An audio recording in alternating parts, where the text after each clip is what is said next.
به نام خدا بچهای گل من سلام، امیدوارم که حال همگی خوب باشه. اومدیم با یه مبحثی از پایه دهم، مبحث جرم اتمی و حالا جرم مولی. بچه‌ها این مبحث یه ذره محاسباتش که جرم اتمی میانگین و حتی مسائل مول هستشو باید تو ویدیوهای جزء ببینید. الان اومدیم مفاهیمش رو با هم دیگه سریع مرور کنیم. خب جرم کامیون رو خب با باسکول اندازه گیری میکنم. متن کتاب درسی. یک کاشم تونه و هندونه رو با ترازوی معمولی و یکای کیلوگرم و طلا رو با ترازوی دقیق و یکای و ترازوی زرگری و یکای گرم میسنجنش. دقت باسکول های تونی خب میشه 1/100 تن، 1/100 واحدش. ترازوی زرگری هم میشه 1/100 گرم، یعنی دقت میشه 1/100 همون واحدی که استفاده میکنه. با باسکول ما میتونیم جرم بیش از 10 کیلوگرم رو اندازه گیری کنیم. حواستون باشه. حله این هست. اما آقا دقت ترازوهای چیز چیه؟ 1/100 کیلوگرم. نه ترازوهای معمولی 1/100 کیلوگرم میتونیم بگیم، ولی خب ترازوهای مختلفی وجود داره. اتم ها بسیار ریزن و ما نمیتوانیم اونا رو ببینیم، مستقیم مشاهدهشون کنیم. پس وقتی نمیتونیم مستقیم مشاهده کنیم، پس مستقیم هم نمیتونیم اندازه گیری کنیم.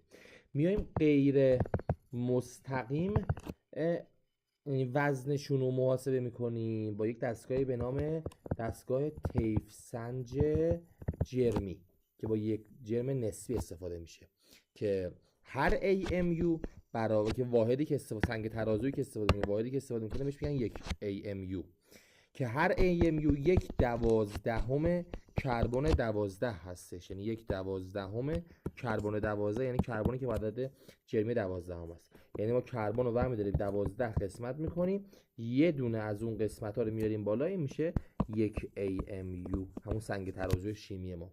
مثلا وقتی میگم جرم Fe56 هست، یعنی هر اتمش 56 برابر AMU هست یا 56 برابر 1/12 کربن هستش، کربن 12 هستش.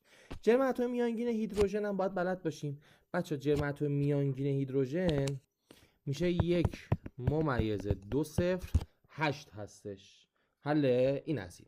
با تعریف AMU شیمیدانا تونستن بقیه مواد زیر اتمی رو اندازه گیری کنن. خواهش میکنم این ترتیب رو بلد باشه. ببین نوترون بیشتر از پروتون جرمش و اینا بیشتر از یک AMU هستن و یک AMU بیشتر از الکترونه. حالا منو ببین چرا این حرفو دارم میزنم.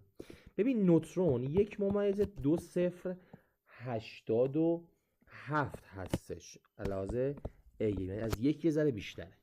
اما پروتون 1/2073 هستش، اختلافشون نزدیک 2014 هستش. حله اینا از خودشون از یک AMU هم کمی بیشتر هستن. یک AM که خودش خب یک AMU هستش.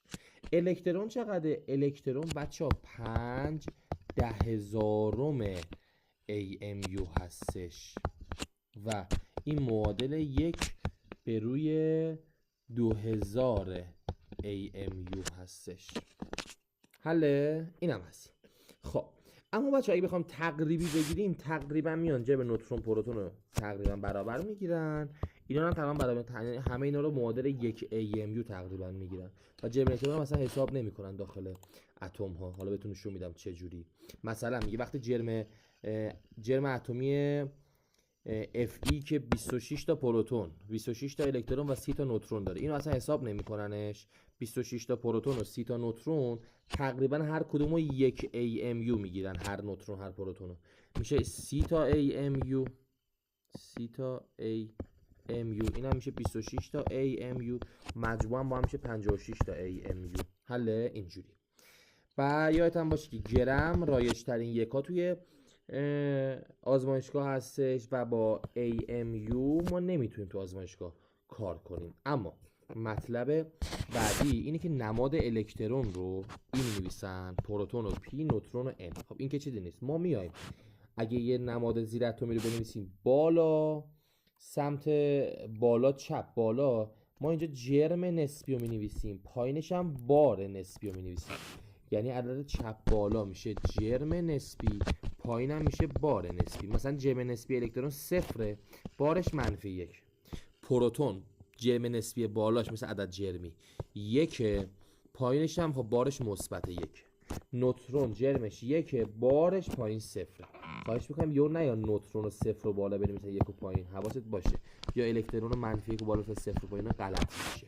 حله اینم بچا این 1 AMU رو نشون میده. خب سنگ ترازو این نیم AMU رو نشون میده. اینم تقریبا چه اتمی که هیدروژن 1 دیگه، این هیدروژن که 1 AMU رو نشون میده. بچا این این اگه 1 AMU باشن 12 تا ازش داریم. معادل چیه این اتمه؟ کربن 12 هستش دیگه. حل این هست. اما در مورد مول یادت باشه که هر